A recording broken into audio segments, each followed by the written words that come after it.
Bueno, acá también cables cruzados.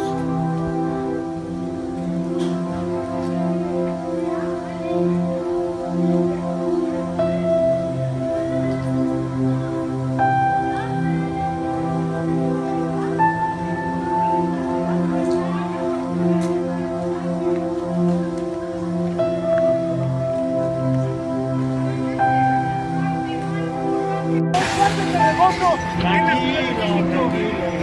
Se está moviendo todo. ¿Cómo se está moviendo? La neta se no tarde. Vean el edificio del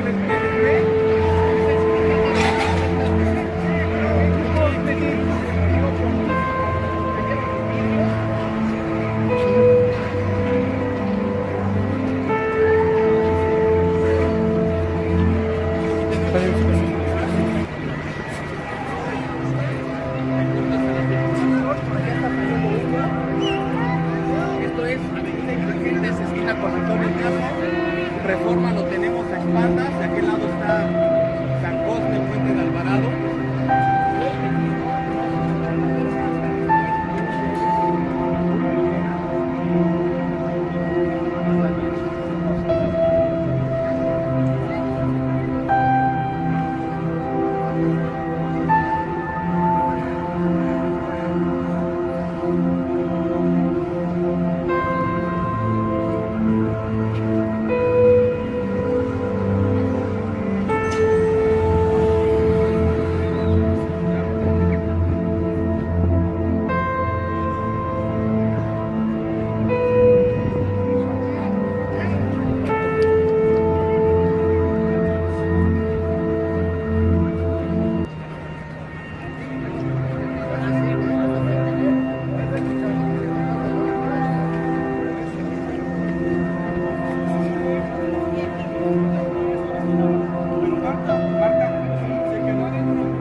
¿Ya hay señal?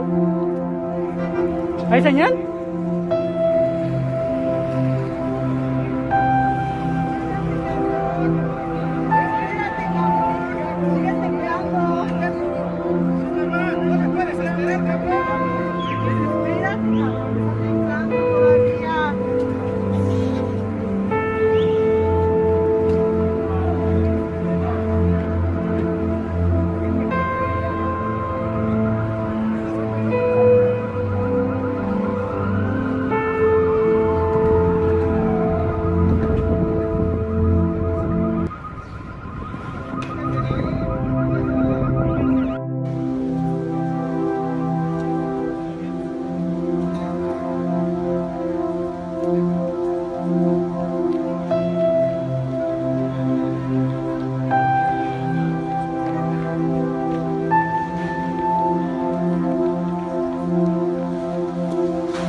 Bueno, aquí frente al Parque México se cayó esta parte de enfrente de un negocio, pero también el edificio quedó bastante dañado.